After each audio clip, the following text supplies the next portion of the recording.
In a small, dimly lit courtroom in the heart of downtown Chicago, the air was thick with tension. The room buzzed with murmurs as people waited for the proceedings to begin.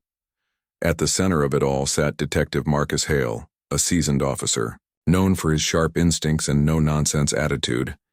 Beside him was his partner, Officer Lisa Reynolds, equally confident but quieter, her eyes scanning the room with a mix of curiosity and disdain. Across from them, at the defense table, sat a woman who seemed completely out of place. Her name was Evelyn Carter, or at least that's what everyone thought.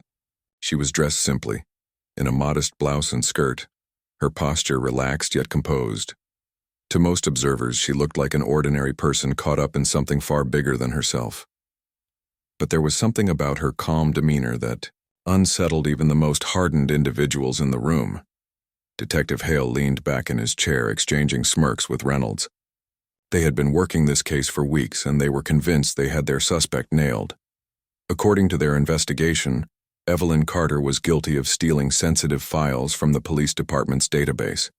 There was also footage, placing her near the scene of a recent crime involving leaked documents tied to local corruption scandals. Add to that the incriminating evidence found during a search of her apartment, and it seemed like an open and shut case. But Evelyn didn't look worried. Not even a little. She sat quietly, occasionally jotting down notes or whispering instructions to her lawyer. Her face remained expressionless, almost serene, which only fueled Hale's growing irritation. He couldn't understand how someone accused of such serious crimes could appear so unfazed. Wasn't she supposed to be nervous? Scared? Defeated? As the trial began, the prosecution laid out its case with gusto. Witnesses took the stand, recounting moments when Evelyn had acted suspiciously. One witness claimed she'd seen Evelyn lingering outside the police station late at night. Another described overhearing her talking on the phone about important papers that needed to be secured. Each testimony painted a picture of a woman desperate to cover her tracks. Throughout it all, Evelyn listened attentively, nodding occasionally as if acknowledging the stories being told. Yet she never once flinched or showed any sign of guilt. This puzzled Hale. Usually defendants either broke down under pressure or became visibly agitated. But Evelyn? She might as well have been watching paint dry. During a recess, Hale turned to Reynolds and muttered, "What do you think? Is she really this clueless, or is she just putting on a show?" Reynolds shrugged, replying, "Either way, we've got her cornered. No jury is going to believe she's innocent after all this." Back in the courtroom, the prosecutor continued hammering away at Evelyn's supposed motives. Why would someone like her risk everything to steal classified information? What did she hope to gain?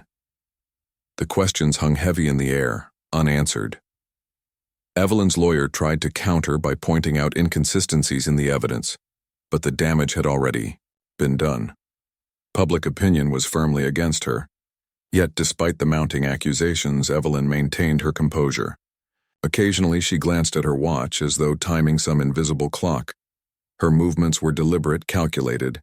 It was almost as if she wasn't just waiting for the trial to unfold, but for something else entirely.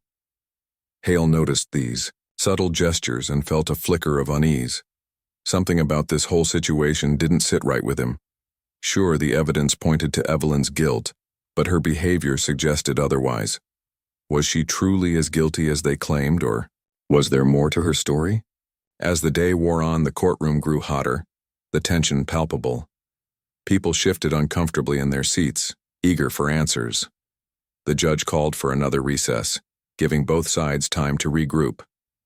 Hale and Reynolds stepped outside for fresh air, discussing the case in hushed tones. "I don't trust her," Hale admitted finally. "She's too calm, too prepared." Reynolds raised an eyebrow. "You're overthinking this. We've got her dead to rights. Just let the system do its job." But Hale wasn't so sure. Deep down, he couldn't shake the feeling that they were missing something crucial. Little did he know his instincts were spot on.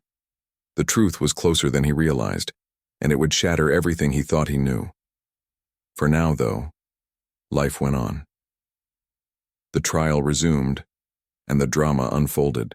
One piece at a time, unbeknownst to Hale and Reynolds, Evelyn's quiet confidence wasn't born out of arrogance or denial. It stemmed from knowledge. She knew things they didn't. And soon enough, the entire courtroom would find out exactly who she really was. The stage was set. The players were in position. All that remained was for the curtain to rise and reveal the shocking twist lurking just beneath the surface. As the trial moved into its second phase, the prosecution continued to build its case against Evelyn Carter. The courtroom was filled with a mix of curiosity and skepticism as people tried to piece together who this mysterious woman really was. Witnesses were called one after another, each adding fragments to the puzzle that painted Evelyn as someone deeply entangled in criminal activity. One of the first witnesses was a young man named Kevin, a janitor at the police station where the stolen files had allegedly been taken. He nervously recounted seeing Evelyn lingering near restricted areas late at night. She didn't belong there, he said, his voice trembling slightly under cross-examination. I thought maybe she was lost, but then I saw her go into the records room. That's when I got suspicious. Another witness, a neighbor of Evelyn's, described how she often received strange visitors late at night. They'd come and go quickly, always dressed casually but acting secretive, the neighbor explained. Once, I heard raised voices through her apartment wall. It sounded like an argument about getting caught.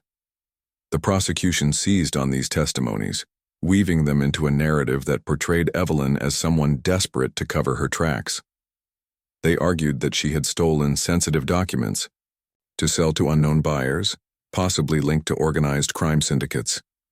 To support their claims, they presented physical evidence, photocopies of confidential police reports found in her apartment, along with handwritten notes detailing names and locations tied to ongoing investigations. Detective Hale watched all of this unfold with growing satisfaction. Each new revelation seemed to tighten the noose around Evelyn's neck. He leaned over to Officer Reynolds during a brief pause and whispered, "See? I told you she's guilty. This is textbook behavior for someone involved in illegal dealings." But Evelyn's lawyer wasn't going down without a fight. A tall, sharp-eyed man named Mr. Grayson, he began chipping away at the prosecution's arguments with surgical precision. During cross-examinations, he pointed out inconsistencies in the witnesses' accounts. For instance, Kevin admitted he hadn't actually seen Evelyn take anything from the records room, only that she had gone inside. Similarly, the neighbor couldn't confirm whether the visitors were criminals or simply friends. Grayson then introduced counter-evidence of his own. Phone records showed numerous calls between Evelyn and high-ranking officials within the police department. Some messages hinted at discussions about corruption, while others mentioned something cryptic called Operation Shadow. When asked about these communications, Evelyn calmly stated that she had been gathering information, not stealing it. This revelation sent ripples through the courtroom. People exchanged glances, unsure what to make of this sudden twist. Was Evelyn truly a whistleblower trying to expose wrongdoing, or was this just a clever ploy to deflect blame? Detective Hale scoffed openly at the suggestion. "A whistleblower?" he muttered loudly enough for those nearby to hear. "Yeah, right. She thinks she can pull the wool over our eyes with some fancy story about uncovering corruption? Please." Despite Hale's dismissive attitude, cracks were beginning to form in the prosecution's case. Grayson pressed further, introducing emails between Evelyn and an anonymous source warning her that they know you're onto them. These messages suggested that Evelyn had been targeted by powerful figures intent on silencing her. At one point, Grayson turned to the judge and requested permission to present additional documentation supporting Evelyn's claims. The prosecution objected vehemently, arguing that such material was irrelevant, but the judge allowed limited access, instructing both sides to proceed cautiously. Evelyn remained silent throughout much of this, letting her lawyer handle the heavy lifting. However, whenever the prosecution attacked her credibility, she would glance up briefly, locking eyes with Detective Hale. There was something unnerving about her gaze. Steady, unflinching, almost as if she knew secrets he couldn't even imagine. During a particularly heated exchange, the prosecutor accused Evelyn of fabricating her role as a whistleblower to avoid accountability. "You expect us to believe that you, a private citizen, somehow stumbled upon a massive conspiracy involving top law enforcement officials? He demanded, his tone dripping with sarcasm. Evelyn finally spoke, her voice calm but firm. "I don't expect you to believe me," she replied. "Belief isn't required. Facts are." Her words hung in the air, leaving the courtroom momentarily silent. Even Hale felt a chill run down his spine, though he quickly brushed it off as nerves. Outside, the courtroom whispers spread among spectators. Some believed Evelyn's story, convinced she was fighting for justice despite overwhelming odds. Others sided with the prosecution, dismissing her claims as desperate attempts to manipulate the system. The divide grew wider with every passing hour.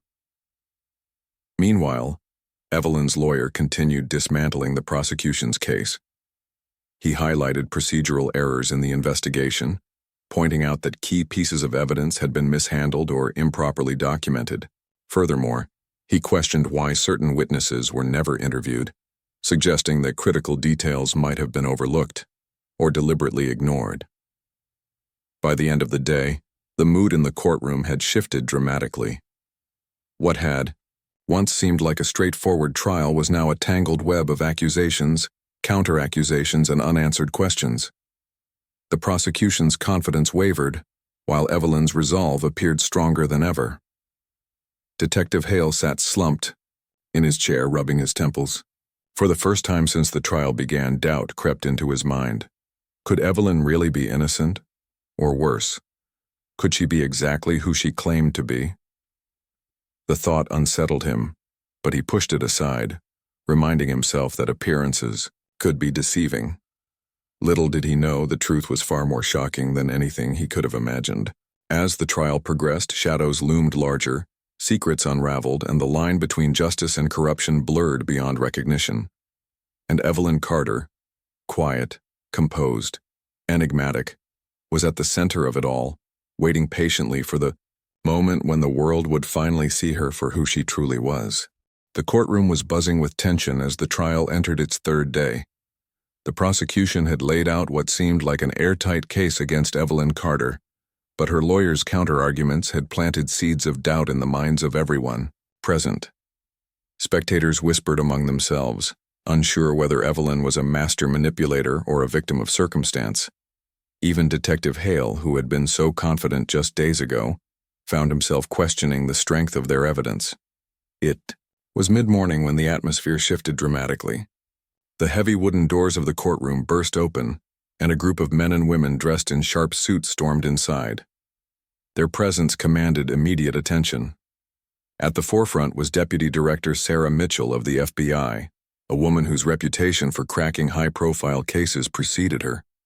Her stride was purposeful, her expression unreadable as she approached the judge's bench. Everyone froze. Lawyers, jurors, spectators, all eyes glued to the unfolding scene. Deputy Director Mitchell handed over a thick envelope marked "Classified" to the judge, who scanned its contents with growing astonishment. After a brief exchange, the judge nodded solemnly and addressed the room. "Ladies and gentlemen," the judge announced, his voice steady but laced with gravity, "we have received information that requires clarification before this trial can proceed further." The prosecutor stood up, visibly flustered. "Your Honor, may I ask what this is about? This is highly irregular." Before the judge could respond, Deputy Director Mitchell stepped forward. With authority radiating from every word, she declared, "Dr. Evelyn Carter is not guilty of the charges brought against her. In fact, she is Special Agent Evelyn Monroe, one of the FBI's top undercover operatives assigned to dismantle Operation Shadow, a covert network of corrupt law enforcement officials laundering money and silencing witnesses." A collective gasp rippled through the courtroom. People turned to look at Evelyn, who remained seated, her expression unchanged. For the first time since the trial began, Detective Hale felt the blood drain from his face. His mind raced as he tried to process what he'd just heard. Could it be true? Was the woman they'd mocked and accused actually working for the FBI? Deputy Director Mitchell continued, her tone firm and unwavering. "Agent Monroe has spent months infiltrating your department to gather evidence on officers involved in illegal activities. Every piece of evidence presented against her in this trial was part of her operation. She allowed herself to be framed to test the loyalty of certain individuals, including some seated in this very room. Hale's stomach churned as he realized the implications. He glanced nervously at Officer Reynolds beside him, whose face had gone pale. Both of them had openly mocked Evelyn, dismissing her claims of exposing corruption as absurd. Now they sat exposed, vulnerable, and completely unprepared for what came next. Evelyn rose slowly from her seat, finally stepping into the spotlight. Gone was the quiet, unassuming demeanor she'd maintained throughout the trial. In its place stood a commanding figure exuding confidence and authority. She adjusted her glasses, a simple gesture, yet it somehow amplified her presence, and locked eyes with Detective Hale. For a moment, time seemed to stand still. Hale wanted to look away, but he couldn't. Evelyn's gaze pierced through him, as if she could see every dark corner of his soul. Then, without saying a word, she turned toward the judge and nodded respectfully. The courtroom erupted into chaos. Reporters scrambled to take notes, cameras flashed, and murmurs turned into loud exclamations. The prosecutor looked utterly defeated, while Evelyn's lawyer exchanged a knowing glance with Deputy Director Mitchell. It was clear that the tide had shifted irreversibly. Detective Hale, however, was reeling. His mind replayed every interaction he'd had with Evelyn, the smirks, the whispers, the condescending remarks. Each memory now felt like a weight pressing down on him. How could he have been so blind? So arrogant? Officer Reynolds leaned closer to him, her voice barely above, a whisper. "Marcus, what do we do?" He didn't answer.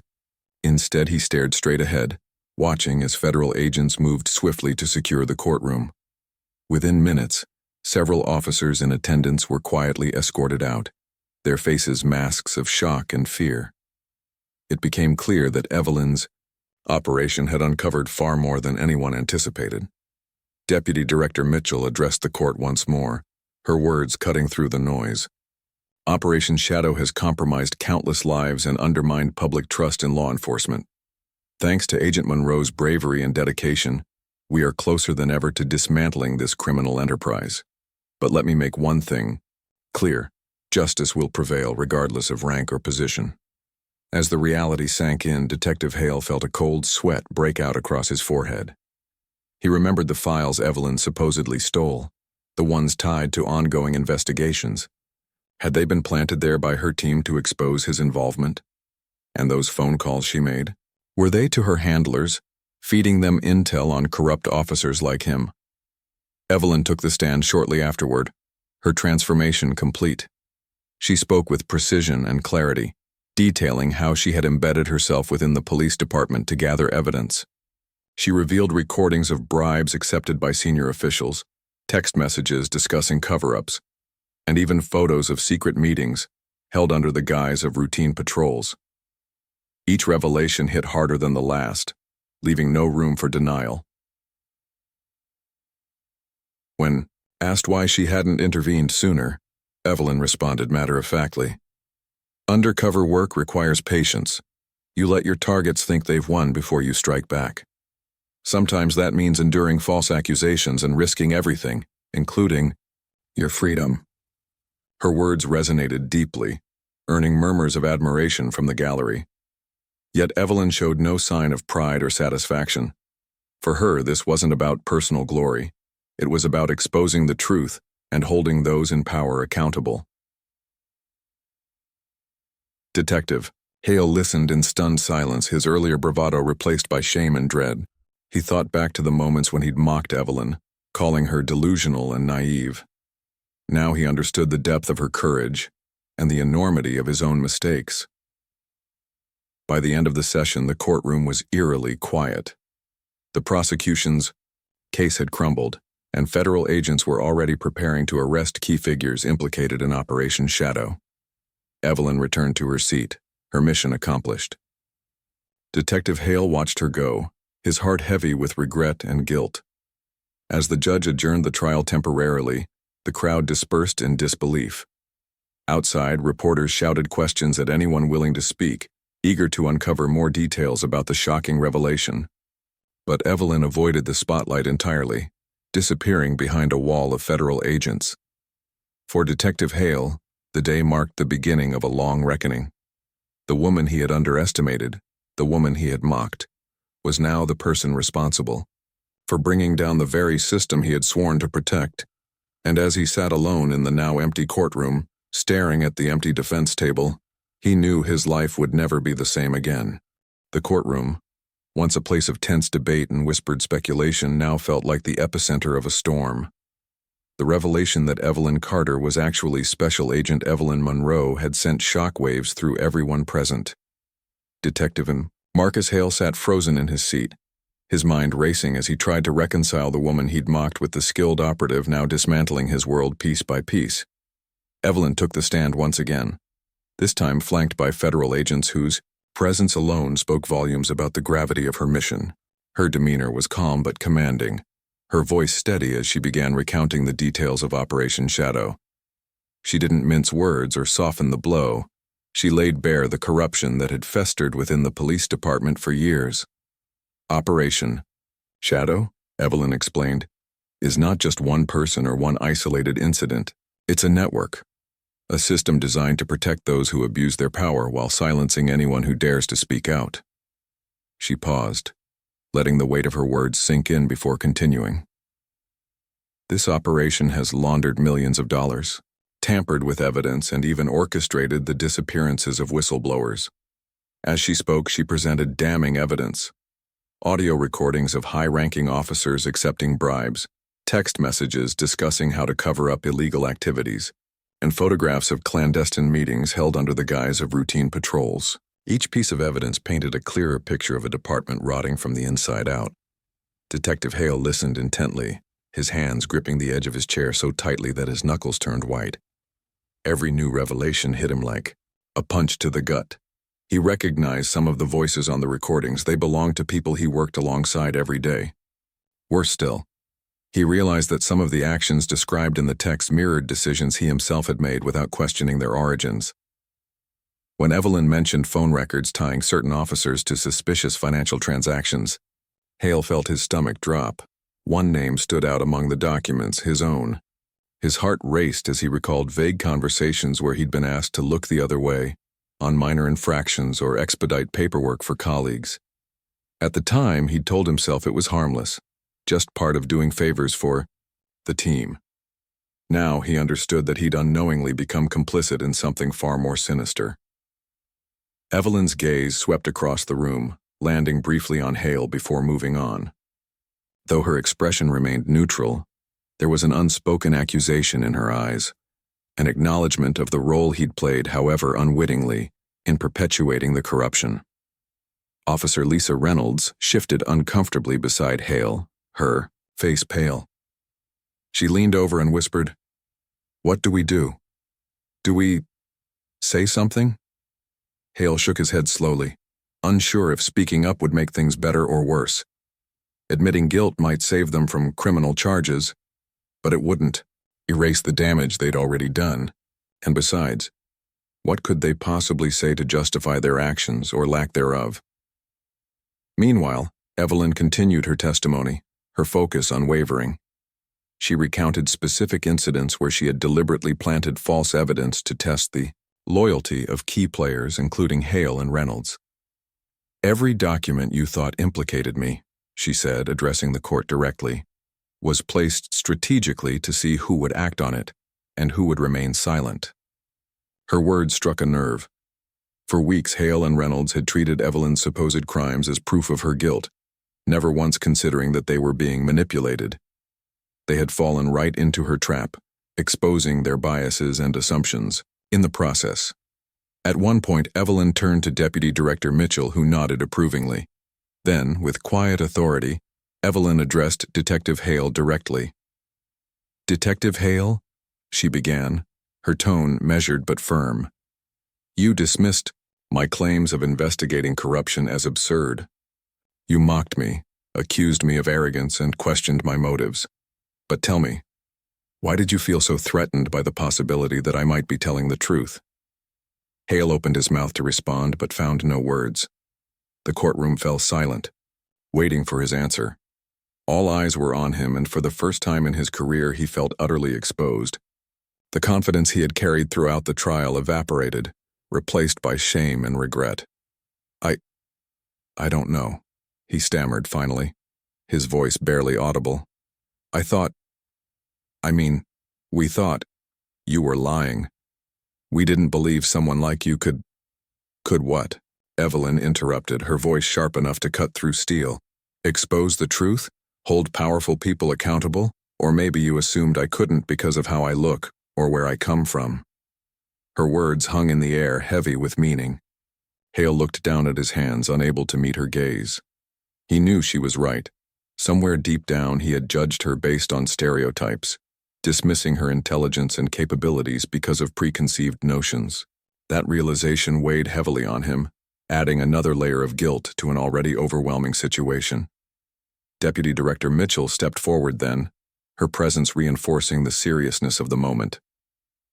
Agent Monroe's work goes beyond this courtroom, she stated firmly. Her efforts have uncovered connections between corrupt officers and organized crime syndicates operating across multiple states. This is not just about Chicago. It's about restoring trust in law enforcement nationwide. The prosecutor, who had been reduced to a spectator during these proceedings, attempted to interject. Your Honor, I must object to this line of questioning. Much of this information is hearsay and irrelevant to the original charges. But the judge silenced him with a raised hand. Given the extraordinary nature of these revelations, I will allow Agent Monroe to continue. This court needs to hear the full scope of what has transpired. With that ruling, Evelyn resumed her testimony, delving deeper into the mechanics of Operation Shadow. She revealed how corrupt officers used their positions to extort money from local businesses, intimidate witnesses, and manipulate investigations to serve their interests. Some cases had been deliberately mishandled to protect individuals tied to the operation, while others were fabricated entirely to deflect attention from larger crimes.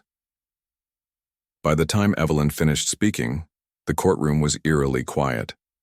The prosecution's case against her had collapsed completely, replaced by irrefutable proof of widespread corruption. Several officers in attendance were visibly shaken, knowing their careers and possibly their freedom were on the line. Detective Hale sat motionless, overwhelmed by the magnitude of what he'd learned. He glanced at Officer Reynolds, who avoided his gaze, tears streaming silently down her face. They both knew they were facing consequences far greater than anything they had anticipated when they walked into this courtroom days ago. As the session drew to a close, Evelyn returned to her seat, her expression unreadable. She had accomplished what she set out to do, but there was no trace of triumph in her eyes. Instead, there was a quiet resolve, a determination to see justice served no matter the cost. For Detective Hale, the confrontation wasn't over. He knew that the hardest conversations were yet to come, not just with investigators but with himself. The woman he had underestimated had forced him to confront uncomfortable truths about his profession, his colleagues, and ultimately himself. And as the courtroom emptied around him, he couldn't shake the feeling that this was only the beginning of a long and painful reckoning. The fallout from Evelyn's testimony was swift and merciless. By the end of the day, federal agents had detained Detective Marcus Hale, Officer Lisa Reynolds, and several other officers implicated in Operation Shadow. Handcuffs clicked shut as stunned colleagues watched their peers led away, some protesting their innocence while others remained eerily silent. The courtroom, once a battleground for legal arguments, now felt like the epicenter of a crumbling empire. Detective Hale sat alone in an interrogation room at FBI headquarters, his hands clasped tightly together on the table in front of him. The sterile white walls offered no comfort, and the fluorescent lights buzzed incessantly above his head, amplifying his anxiety. He replayed Evelyn's words over and over in his mind, her accusations, her revelations, her piercing gaze that seemed to see right through him. Each memory stung more than the last, leaving him with a sinking feeling that he'd been blind to the truth for far too long. Across the table sat Agent Monroe herself, flanked by Deputy Director Sarah Mitchell. Evelyn looked calm but unyielding, her eyes fixed on Hale as if waiting for him to break. For a moment, neither of them spoke. The silence stretched on, heavy and oppressive, until finally, Hale broke it. "I didn't know," he said, his voice hoarse. "I swear I didn't know." Evelyn tilted her head slightly, studying him with a mix of curiosity and skepticism. "Didn't know what?" she asked, her tone neutral but probing. "That you were working alongside corrupt officers? That your decisions helped protect criminals instead of serving justice? Or are you talking about something else entirely?" Hale hesitated, unsure how to respond. He wanted to defend himself, to explain that he'd only followed orders or trusted people who seemed credible. But deep down, he knew those excuses wouldn't hold up, not after everything Evelyn had uncovered. So instead, he chose honesty, however painful it might be. "I thought I was doing my job," he admitted, his voice trembling. "I believed in the badge, in protecting people. But I guess I stopped asking questions along the way. I let things slide because it was easier than challenging them." Evelyn nodded slowly, her expression softening just a fraction. "That's how systems like this survive," she said quietly. "Not because everyone involved is evil, but because good people convince themselves they're powerless to change anything. You weren't born corrupt, Detective Hale. You became complicit." Her words hit home harder than any accusation ever could. Hale lowered his head, unable to meet her gaze. Tears welled up in his eyes as the weight of his actions and inactions crashed down on him. He realized now that his indifference had been just as damaging as outright malice. By staying silent, by choosing convenience over integrity, he had allowed corruption to thrive. Deputy Director Mitchell stepped in then, her voice firm but not unkind. "Agent Monroe isn't here to condemn you, Detective. She's here to give you a chance to tell the truth and help us dismantle Operation Shadow completely."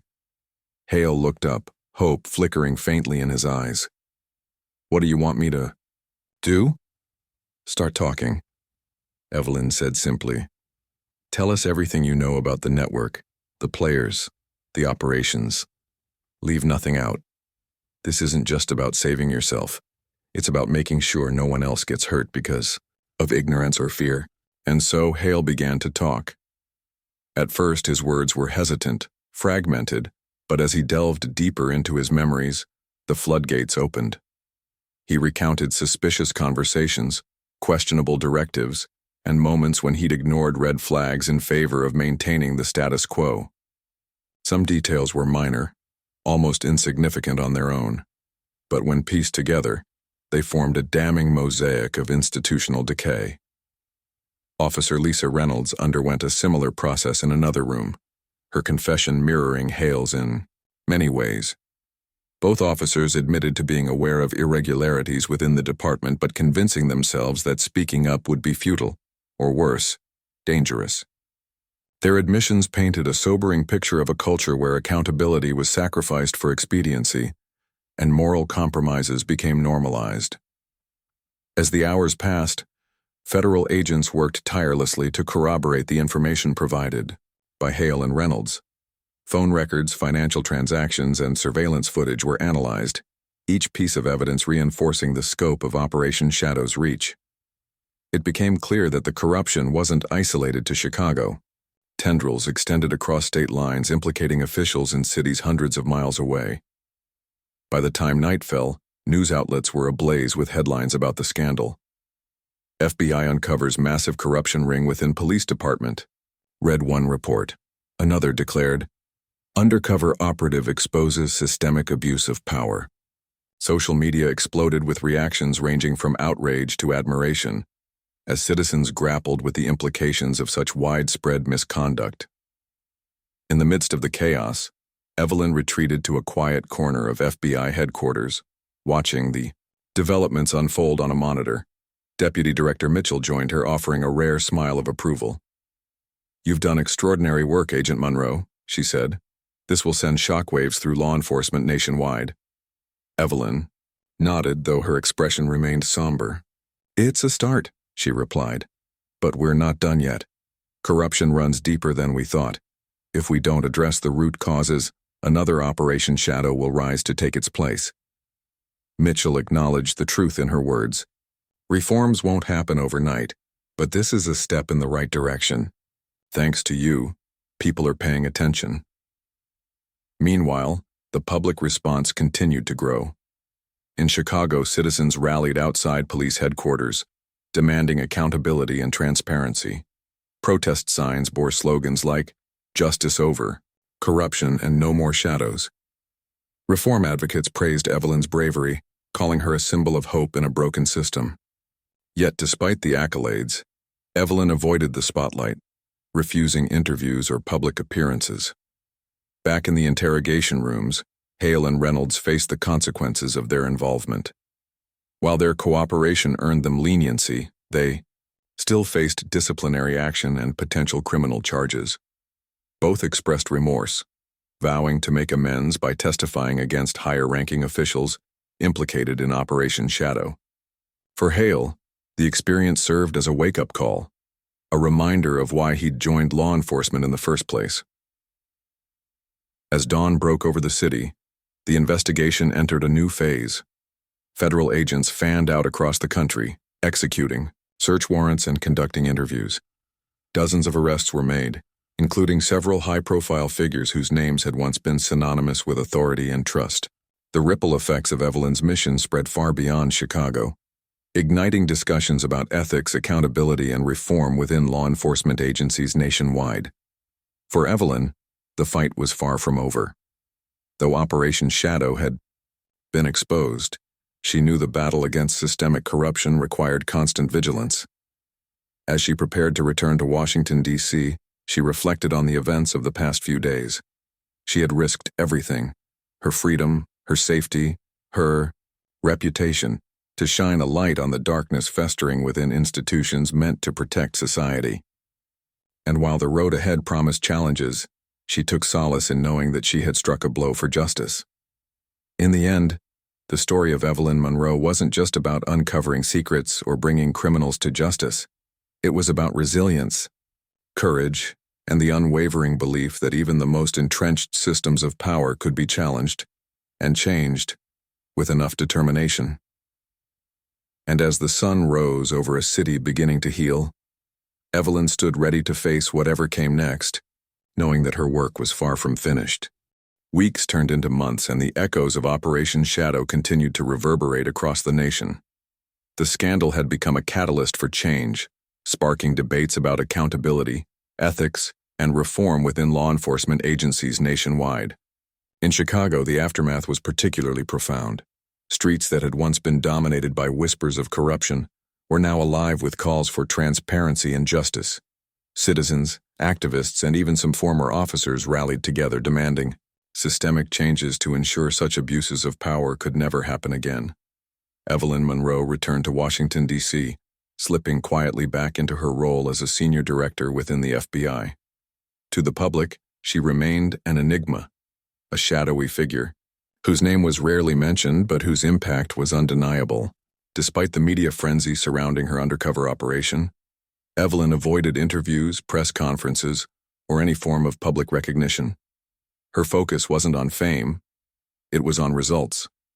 She spent her days training new recruits in undercover tactics, sharing insights gained from years of navigating dangerous waters. Her lessons emphasized not just skill and strategy, but also integrity, the importance of staying true to one's principles, even when faced with overwhelming pressure. Deputy Director Sarah Mitchell often praised Evelyn's dedication, calling her one of the most disciplined agents I've ever worked with. Yet Evelyn brushed off the compliments, preferring to let her actions speak for themselves. She knew better than anyone that dismantling corruption required more than exposing individual wrongdoers. It demanded addressing the root causes that allowed such systems to flourish in the first place.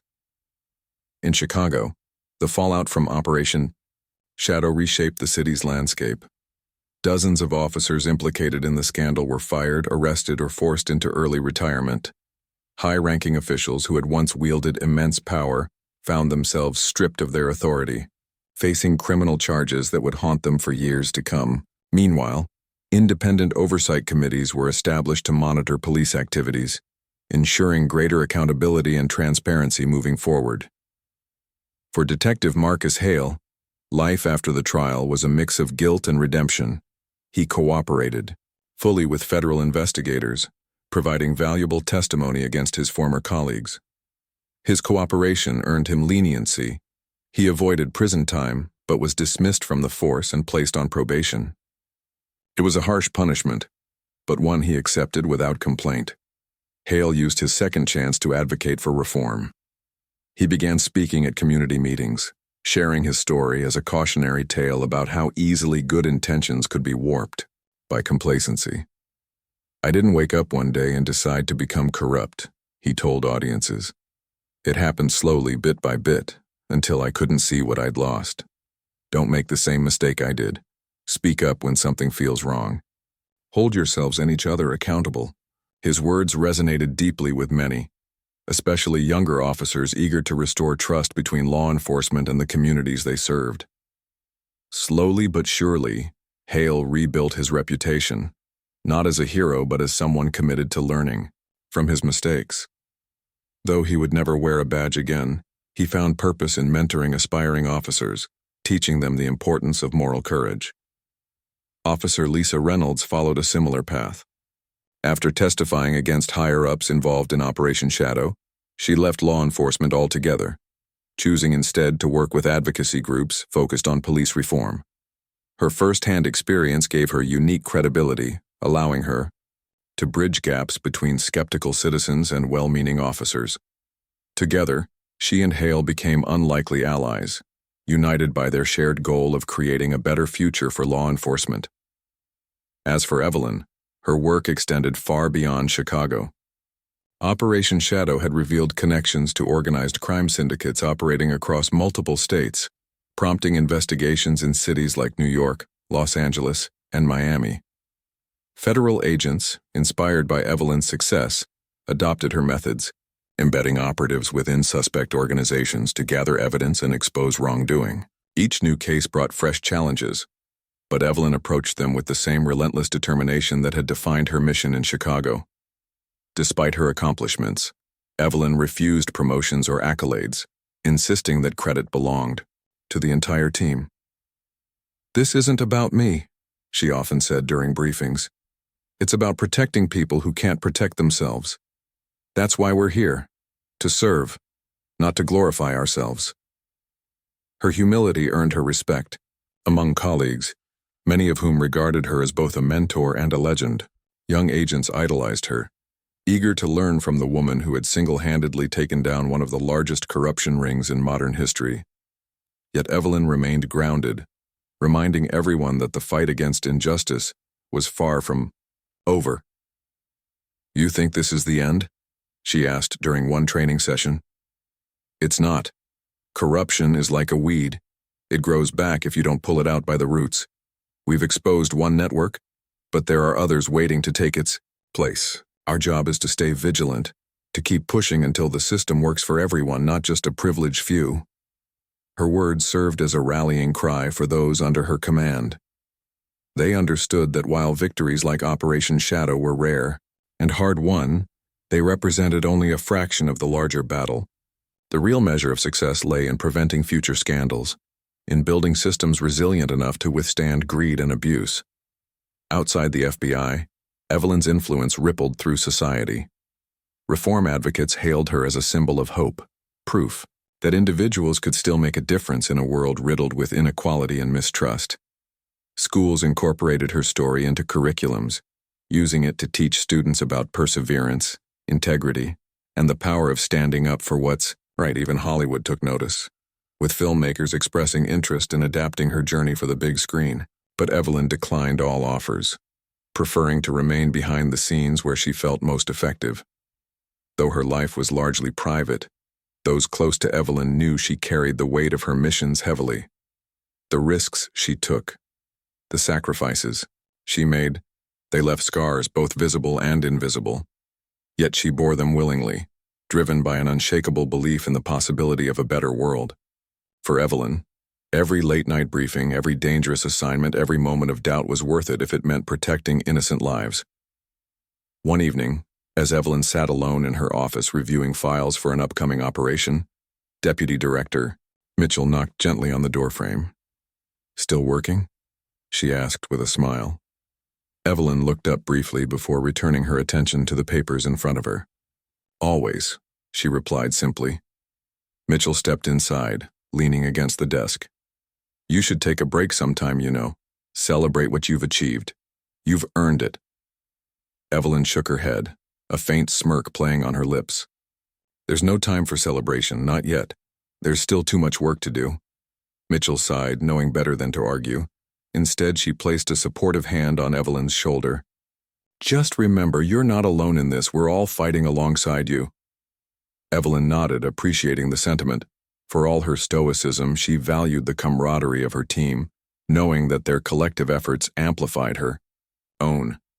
Together they formed a shield against the darkness, a barrier protecting those unable to defend themselves. As the night wore on, Evelyn finally closed the file in front of her and leaned back in her chair, gazing out the window at the city, lights below. Somewhere out there, another shadow loomed, another threat waiting to be uncovered. But Evelyn wasn't afraid.